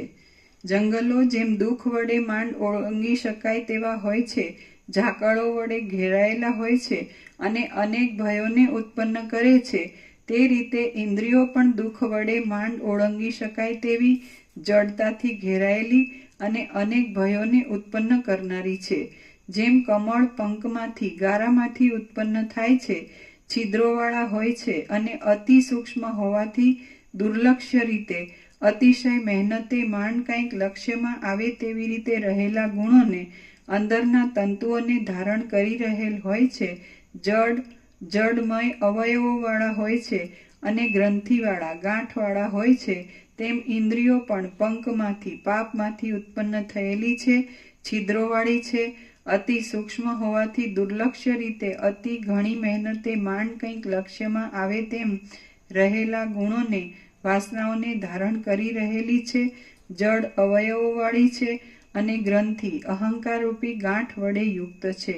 જેમ સમુદ્રના જળો કઠણ ભારે હોય છે, રત્નોને અંદર સંગ્રહી રાખવાથી રત્નોના લોભવાળા હોય છે, ઉર્મિઓ તરંગો વડે યુક્ત હોય છે અને દુઃખ વડે માંડ પકડી શકાય તેવા જૂડોથી ભયંકર અને ખારા હોય છે, તેમ ઇન્દ્રિયો પણ કઠોર છે, રત્નના જેવી જે અમૂલ્ય વસ્તુ હોય તે તરફ લોભાઈ જાય છે, ક્ષુધા પીપાસા આદિ ષડ ઉર્મિ વડે યુક્ત છે અને દુઃખ વડે માંડ પકડી શકાય તેવા કામ ક્રોધાદિ જૂડો વડે મહાભયંકર છે. જે રીતે મરણ બાંધવોને દુઃખ આપે છે, બીજા દેહની સાથે જીવનો સંબંધ કરાવે છે અને દયા ઉપજાવે તેવી રાડો પડાવે છે, તે રીતે ઇન્દ્રિયો પણ બાંધવોને દુઃખ આપે છે, બીજા દેહ સાથે જીવનો સંબંધ કરાવે છે અને દયા ઉપજાવે તેવી રાડો પડાવે છે.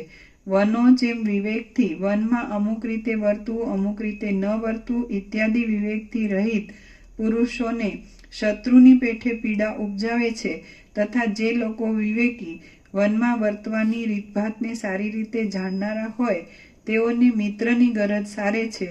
વળી ઝાડીને લીધે દુઃખ વડે પણ માંડ પ્રવેશ કરી શકાય તેવા હોય છે, અવધિ વગરના હોય છે અને ઉજ્જડ હોવાથી કોક જ વાતચીત કરનાર મનુષ્ય મળી આવે છે, તેમ ઇન્દ્રિયો પણ વિવેકથી અમુક વસ્તુ નિત્ય છે, અમુક અનિત્ય છે ઇત્યાદિ વિવેકથી રહિત પુરુષોને શત્રુની પેઠે પીડા ઉત્પન્ન કરે છે અને વિવેકીઓને મિત્રની ગરજ સારે છે. દુઃખ વડે માંડ ઓળખી શકાય તેવી છે, અવધિથી રહિત છે અને તેને શાંતિ હોતી નથી. જેમ ભયંકર વાદળા વરસાદની ગર્જના. વિવેક છે અને વિવેક નથી, એટલે જીતેન્દ્રિય છે ને જીતેન્દ્રિય નથી. અહમણ વાસના છે ને અહમણ વાસના નથી. પ્રકાશ છે અને પ્રકાશ નથી, અંધકાર છે. તે બે કેવી રીતે ખબર પડે? માણસ તો સરખા જ દેખાય સામાન્ય. વસીઠે માણસ દેખાય અને આ બધા અજ્ઞાની સંસારી જે છે એ બધા માણસ દેખાય. તો કેવી રીતે ખબર પડે કે આ વસીઠ છે? ભલે માણસ દેખાય પણ એ માણસ નથી અને પરમ ચિદાકાશ પરમ જ્યોતિ અખંડ જ્યોતિ છે. અને આ માણસ છે બધું ગમે એવું બધું જ્ઞાનનું ભક્તિનું બોલતો હોય, શાસ્ત્રોનું, ગુરુનું, ભગવાનનું બધું, પણ એનામાં કાંઈ ન હોય. બધું અહમણ વાસના ભ્રાંતિની ગુલામીમાં સુખ ભ્રાંતિ, રાજ્ય ભોગો લક્ષ્મીની ભ્રાંતિની લઘુતા ગ્રંથિ ભ્રાંતિ, દ્વૈત ભ્રાંતિની લઘુતા ગ્રંથિ ભ્રાંતિ. હું આ દેહમાં અમુક જીવ છું, હું આ દેહમાં અમુક વ્યક્તિ છું, પુરુષ છું, સ્ત્રી છું, અને દેહાધ્યાસને દેહનું હું મારું ને બધું એનું વિષય વાસના, કામ, ક્રોધ, લોભ, મોહમ્મદ, માસેર, સવાર બધું આવ્યું. તો પછી આકૃતિ તો હરખી જ દેખાય. વસીટે માણસ દેખાય અને બીજા બધા માણસ દેખાય અજ્ઞાની સંસારી. તો કેવી રીતે ખબર પડે કે આનામાં આ કોઈ કચરો નથી?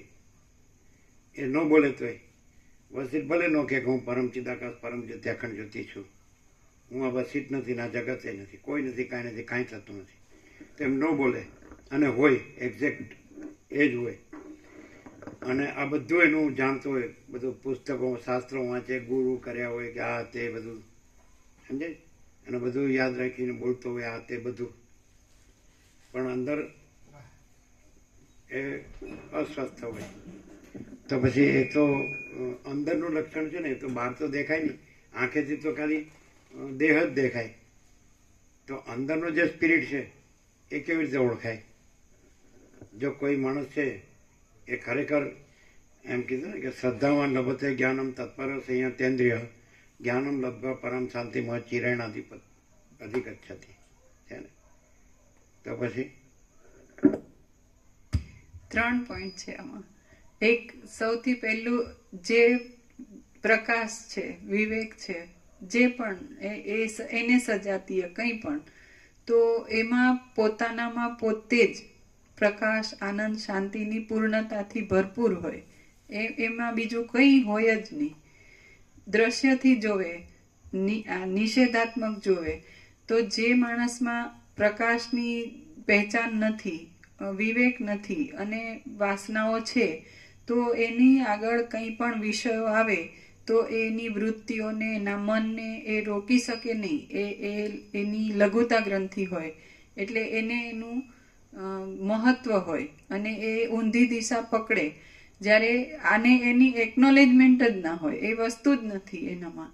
એટલે અને જ્યારે કંઈ પણ ન બોલે, ત્રીજો પોઈન્ટ કે કંઈ નથી બોલતા પણ છે, તો એમનું બ્રહ્મતેજ જે હોય ને એ અનંત સંપૂર્ણ હોય. એમાં બોલે કે ન બોલે એ ફેર ના પડે. જ્યારે જે માણસ હોય જેનામાં વિષય વાસના હોય કે મન ઉપર કાબુ ન હોય, ઇન્દ્રિયોનો ગુલામ હોય, જે કંઈ, તો એ નમાલો બાયલો એના ચહેરા ઉપર, સ્ત્રી હોય કે પુરુષ કોઈ પણ, તો એ એકદમ રાગ અને એ નૂર તેજ વિનાનો લાગે, મૂરખ જેવો લાગે. હા, મૂરખ જેવો લાગે. અને હજી સૌથી વધારે કે એવો માણસ પાછો પરમાત્માના બધા શબ્દો બોલી અને એ પોતાને છાવરતો હોય, પોતાની જે એટલે એમ માનતો હોય કે જ્ઞાની ભક્ત છું એમ. એવો દેખાડો કરતો. પણ અંદર કઈ નૂરતે જ ન હોય.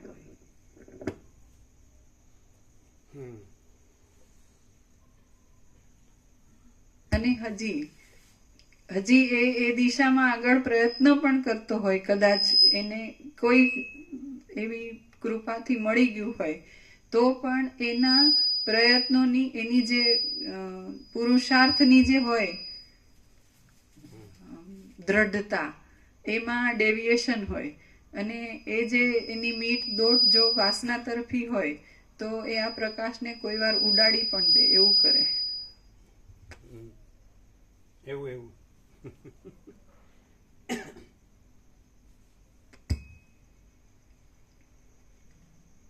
એટલે વાસના જ લક્ષ્ય હોય, પ્રકાશ લક્ષ્ય ન હોય. ન હોય. એટલે પરમ શાંતિ લક્ષ્ય ન હોય. હમ. એવી એને ભાન જ ન હોય. એને ब्रह्मानंद ही सत्य है, ब्रह्मानंद ही सत्य है, विषयानंद જ સત્ય है. તો એને વિષયાનંદ જ સત્ય હોય. બ્રહ્માનંદ કાંઈ કોણે જોયો છે એવું હોય.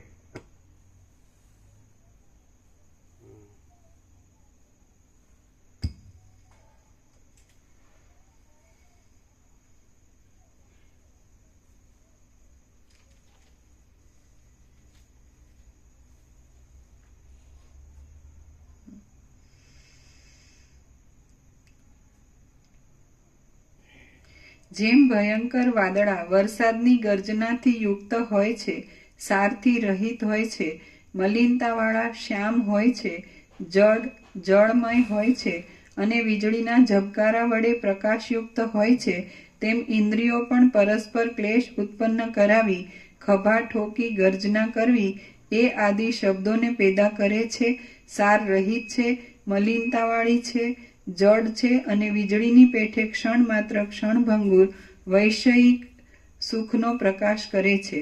જેમ ખાડાઓમાં ક્ષુદ્ર પ્રાણીઓએ, કીડા આદિ જીવોએ આશ્રય લીધેલ હોય છે, ચતુર પુરુષો તેને છોડી દઈને જ ચાલે છે અને રજથી, ધૂળથી તથા તમથી, અંધારાથી વ્યાપ્ત હોય છે, તેમ ઇન્દ્રિયો પણ ક્ષુદ્ર પ્રાણીઓ વડે, તુચ્છ વિષય સુખમાં જ આસક્ત થઈ ગયેલ જીવો વડે આશ્રય કરાયેલ હોય છે. ચતુર પુરુષો એ ઇન્દ્રિયોને આધીન નહીં થતા તેનો ત્યાગ કરે છે અને રજોગુણથી તથા તમોગુણથી એ ઇન્દ્રિયો વ્યાપ્ત છે. જેમ જૂના થઈ ગયેલા ખાડાઓના મોખરાના ભાગો મનુષ્યોને પાડી નાખવામાં પૂર્ણ કુશળ હોય છે, દોષવાળા સર્પો વડે આશ્રય કરાયેલ હોય છે અને લાખો કઠોર કાંટાઓથી વ્યાપ્ત હોય છે, તેમ ઇન્દ્રિયો પણ મનુષ્યને ઉત્તમ પદમાંથી નીચે પાડી નાખવામાં જ પૂર્ણ કુશળ છે. તે રાગદ્વેષ આદિ દોષોરૂપી સર્પો વડે આશ્રય કરાયેલ છે અને કઠોર વિપત્તિરૂપી લાખો કાંટાઓ વડે વ્યાપ્ત છે.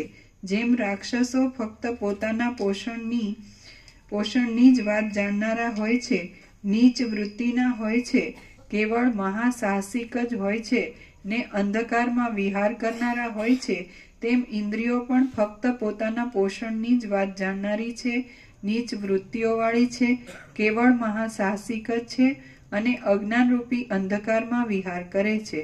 જેમ ખરાબ જૂના વાંસ આદિના લાકડા અંદર શૂન્ય પોલા હોય છે, નિસાર હોય છે, વક્ર વાંકા હોય છે, ગ્રંથિ ગાંઠોવાળા હોય છે અને ફક્ત બાળવાને જ યોગ્ય હોય છે, તેમ ઇન્દ્રિયો પણ અંદર શૂન્ય પોલાણવાળી, રસ રક્ત માંસ આદિ વડે ભરેલી હોવાથી નિસાર, વક્ર વાંકાચૂકા આકારવાળી અને ગ્રંથિ અહંકારરૂપી ગાંઠ અથવા જડ ચેતન ગ્રંથિ વડે યુક્ત છે. જેમ ખરાબ વસ્તીવાળા નગરો બહુ દ્રઢ રીતે બંધાઈ ગયેલા મોહને લીધે ચોરી, જુગટું, કજિયા વગેરે દુર્વ્યસનોના બંધાણવાળા હોય છે, ખરાબ કુવાઓવાળા અને માંડ પેસી શકાય તેવા જંગલી હોય છે તથા મોટા મોટા કચરાઓના ઢગલાઓથી વ્યાપ્ત હોવાને લીધે તુચ્છ હોય છે, તેમ ઇન્દ્રિયો પણ બહુ દ્રઢ રીતે બંધાઈ ગયેલા મોહને લીધે ચોરી, જુગટું, કજિયા ઇત્યાદિ દુર્વ્યસનોના બંધાણવાળી હોય છે, ખરાબ કુવાઓની પેઠે બહુ ઊંડાણવાળી છે અને મોટા કચરાના ઢગલાની પેઠે સાવ નિસાર હોવાથી તુચ્છ છે. જેમ કુંભારોના ચાકડાઓ ઘટ આદિ અનંત પદાર્થોના કારણરૂપ છે, ભ્રમ વડે ફરવાની ક્રિયા વડે યુક્ત હોય છે અને પંખવાળા ગારાવાળા હોય છે, તેમ ઇન્દ્રિયો પણ ઘટ આદિ અનંત પદાર્થોના કારણરૂપ છે, ભ્રાંતિ વડે યુક્ત છે અને પંખવાળી પાપવાળી છે. શરણાગત પુરુષોનો ઉદ્ધાર કરનારા હે ભૂષુંડજી, હું કે જે ઉપર જણાવ્યા પ્રમાણે ઇન્દ્રિયોએ ઉત્પન્ન કરેલ અનેક આપત્તિઓ રૂપી સાગરમાં ડૂબેલો છું અને સર્વસ્વનો ત્યાગ કરી કશો પણ પરિગ્રહ નહીં રાખતા આપને શરણે આવેલો છું, તેનો આપ કૃપા વડે ઉદય પામનારા તત્વજ્ઞાનના ઉપદેશથી ઉદ્ધાર કરો, કેમ કે આપ જેવા જે કોઈ દયાળુ સાધુઓ આ જગતમાં સર્વનાથી શ્રેષ્ઠપણે વર્તી રહ્યા છે તેઓનો સમાગમ કરવો એટલે તેમને શરણે જવું તે શોકનો અત્યંત નાશ કરનાર છે, એમ ઉત્તમ શાસ્ત્રો અને વિવેકી પુરુષો કહે છે. શ્રી યોગ વાસિષ્ઠ મહારામાયણમાં નિર્વાણ પ્રકરણના ઉત્તરાર્ધનો વૈરાગ્ય વર્ણન નામનો સર્ગ 6 સમાપ્ત. સર્ગ 7 સંસાર વૃક્ષનું વર્ણન. આ 7મા સર્ગમાં જગત ભ્રમરૂપ છે, દુઃખકારક અજ્ઞાન જ જગત રૂપે થઈ રહેલ છે અને અહંકારરૂપ બીજમાંથી જ જગતરૂપ વૃક્ષ ઉત્પન્ન થાય છે એ કહેવામાં આવશે.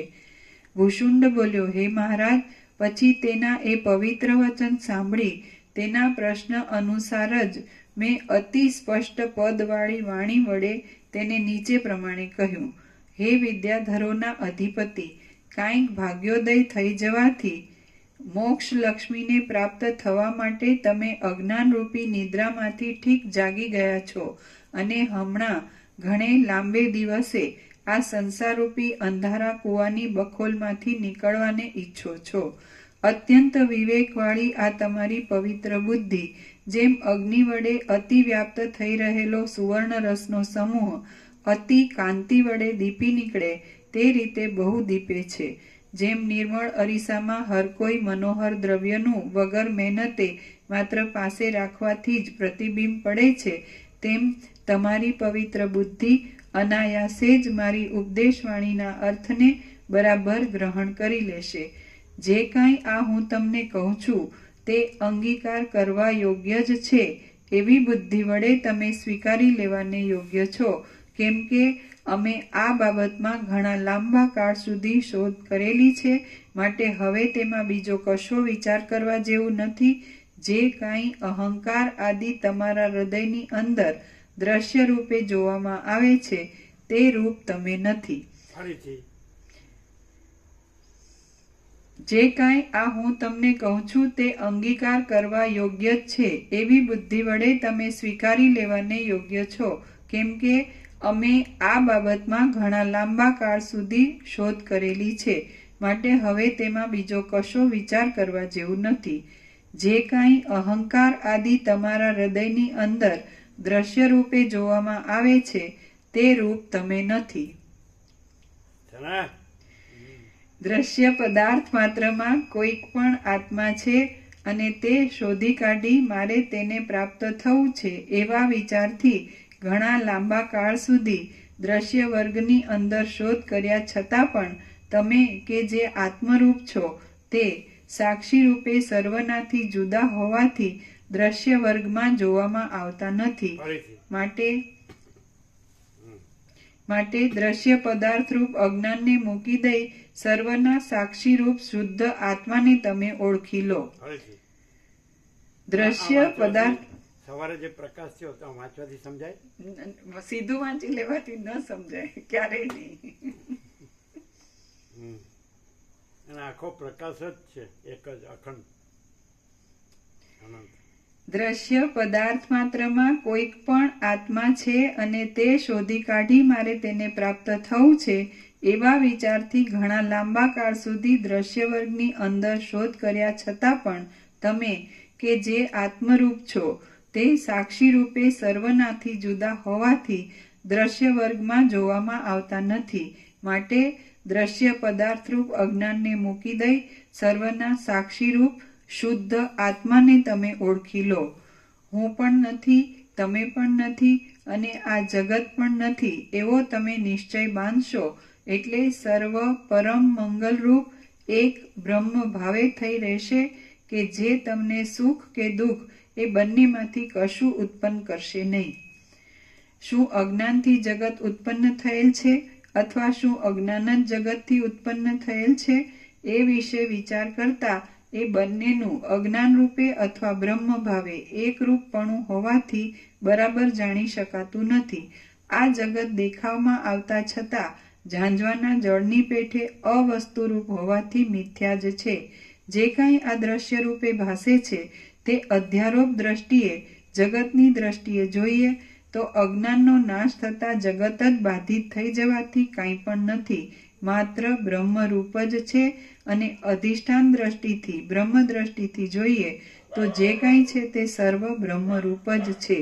ઝાંઝવાના જળની પેઠે આ જગત સાવ મિથ્યા હોવાથી તે છે જ નહીં. કિંવા જો કાંઈ છે તો તમે કે જે બ્રહ્મરૂપ જ છો તેનો જ એ સઘળો વિપર્ત છે. સર્વ એક બ્રહ્મરૂપ હોવાથી સગળો એનો જ વિવર્ત છે.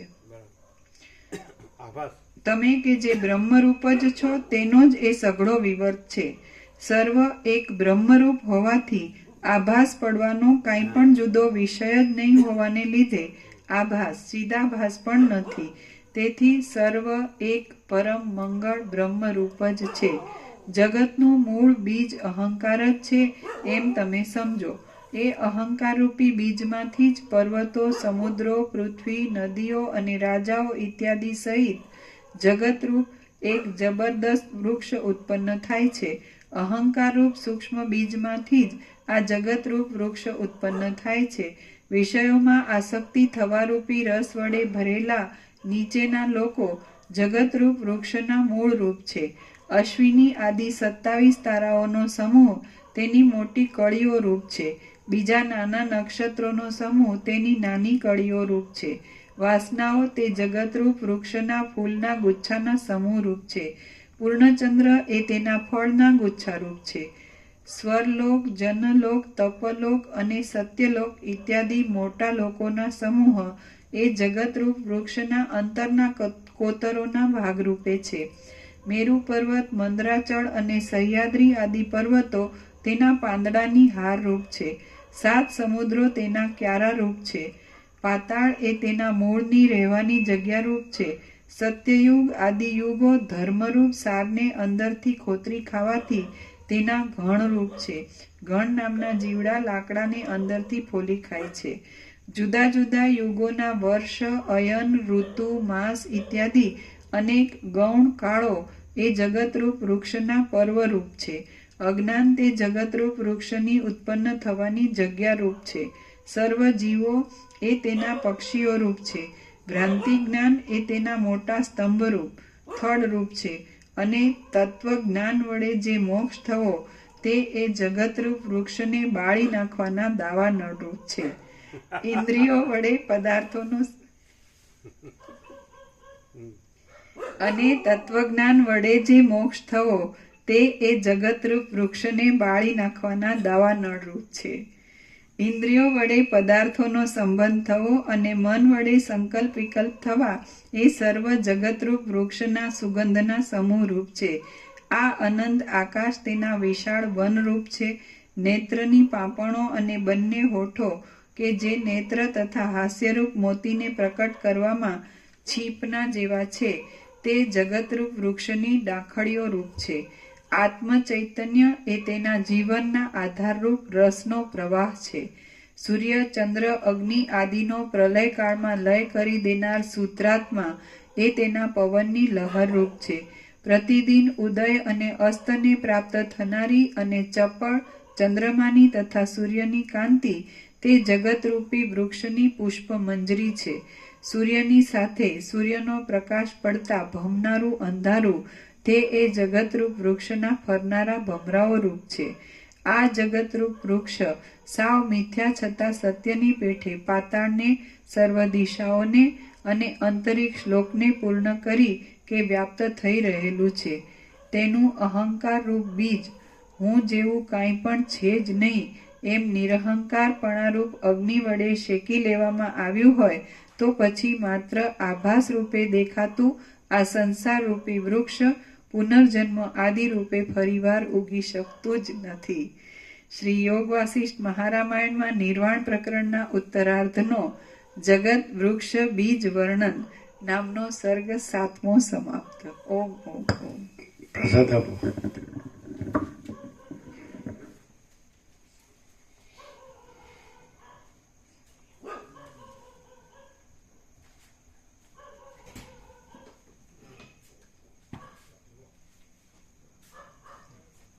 વશિષ્ઠ પ્રકાશથી જ અનુભવાય, શબ્દ બુદ્ધિથી ન અનુભવાય. અને સવારનો પ્રકાશ હતો એ અનંત સંપૂર્ણ પ્રકાશ, જો હૈ સો હૈ, સ્વયં સહજ સર્વત્ર સદા.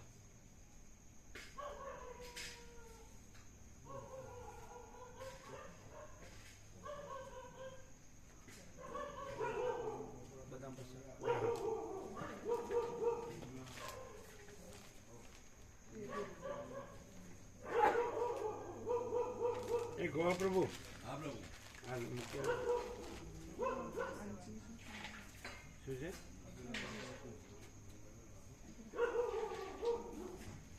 હા મૂક્યો છે. આપો. હા લઈશું.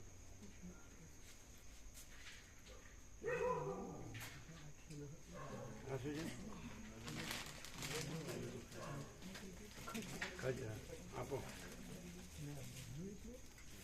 તો ફ્રીજમાં મૂકવાનું કે બહાર મૂકવાનું? ફ્રીજમાં બહાર જ બહાર જ આ બહાર બહાર જ આપણે પેલે છે ને પ્લાસ્ટિકનું.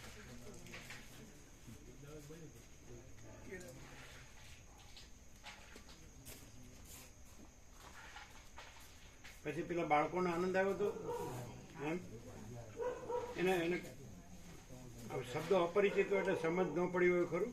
હવે એમને કીધું જ્યારે 00 સેવા લખીને આપ્યું ને ત્યારે પૂછ્યું કે બાળકોને કેવું લાગ્યું, જો કોઈ વ્યક્ત કરે ને તો વિડીયો બનાવજો ને મોકલજો, વ્યાપકમાં મૂકજો એવું કીધું. એટલે કે હા અમે જઈને પૂછીશું. એ લોકો અંદર અંદર જે વાત કરતા હશે બાળકો પેલા ગોવા પ્રભુ ને પેલા સોમા પ્રભુ આચાર્ય હતા ને એના ચિરંજીવ આવ્યા હતા ને, એમણે સેવા આપી ને, નોંધી તમે હતા એમાં? તમે એકલા જ નોંધી? રમણ પ્રભુને કીધું?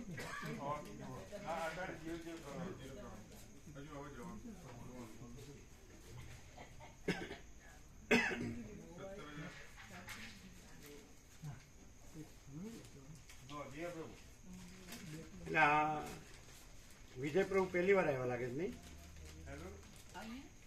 વિજય પ્રભુ આવ્યા એ હાઈસ્કૂલ વાળા. પહેલા તો એ કહેતા હતા નિકોરે આવતા હતા અહીંયા અહીંયા પહેલી વાર તો અહીંયા એમને આમ આનંદ આવ્યો. દર્શન કર્યા.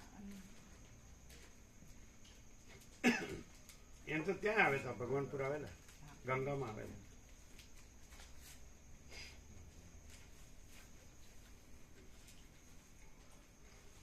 આ સવારે બધાને નહોતું આપ્યું, જયારે બધા તત્વબોધની શાંતિ પછી આ નહોતું આપ્યું. અહીંયા નહોતું આપ્યું બેઠા ત્યારે. હા, એટલે ભૂલી ગયા એમ. તો પછી તો બધાને આપ્યો એ કેવી રીતે કહેવાય?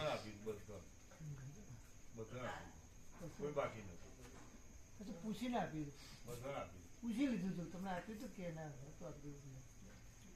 પૂછતા હતા બપોર. અહીંયા આપવું જોઈએ, અહીંયા બધા હાજર હોય. પણ ભૂલી ગયા એટલે પછી બધા પૂછતા હતા. આ તો હજી મહાશિવરાત્રી અપાય, બધા આવશે. આ લઈ લેજો.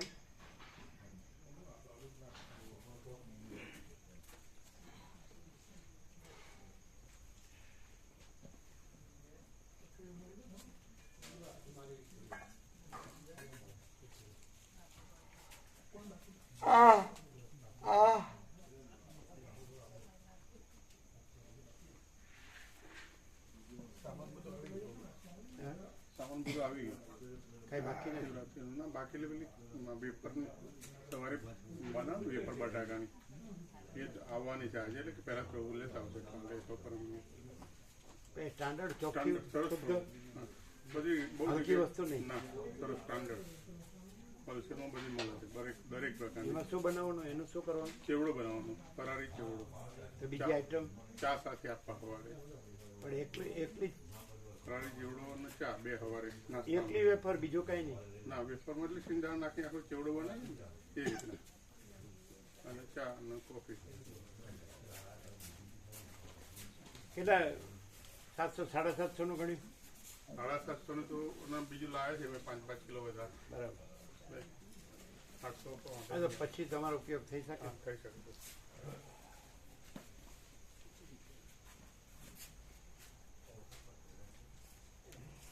એની ઝીણી મકાઈ નહીં નાખવાની આપણે, એ તો એ લોકો નાખે.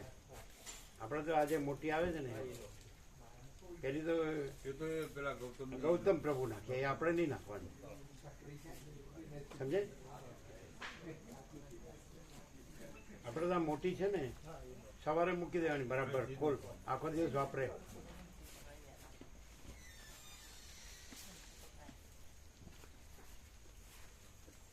કેટલું બધું ચોખ્ખું, એમ કેટલું બધું ચોખ્ખું.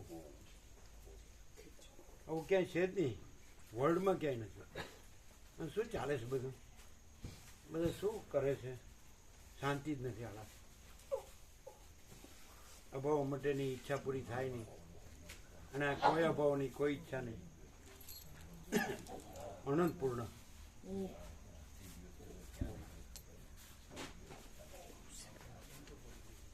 મહાશિવરાત્રી સંગમનું જળ બધાને આપવાનું ભૂલ્યા વગર. બેઠા હોય ને ત્યારે 300 હોય કે જેટલા હોય છે.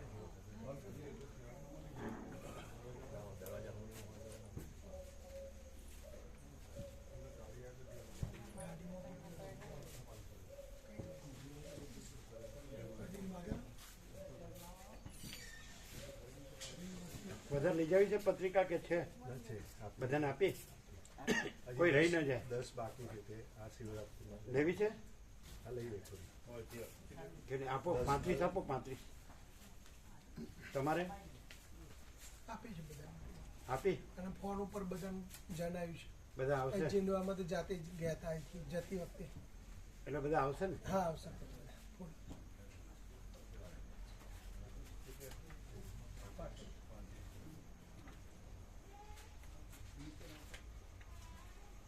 તમારે લેવી છે કે એમાં આવી ગઈ સાથે જ?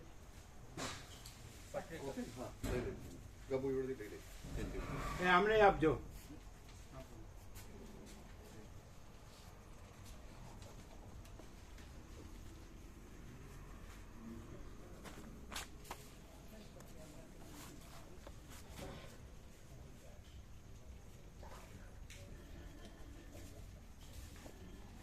આનાથી કાંઈ અસર જ ન થાય કે એવું ને એવું જ રહે? ખાલી સાંભળે ને બોલે, એટલી ખબર પડે ને કે આ કાંઈ નથી તો રસ્તો થાય. આ કાંઈ છે તો હેરાન ગતિ.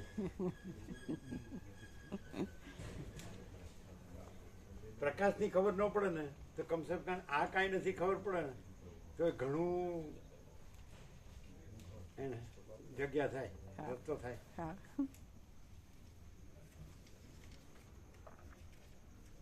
આ કાંઈ છે એટલે જન્મો બાકી.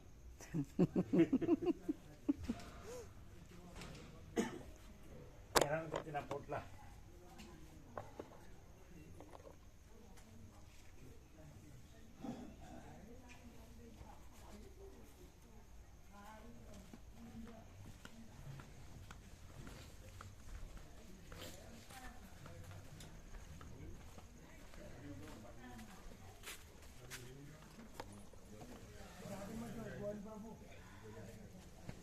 ગાડીમાં જ પડે.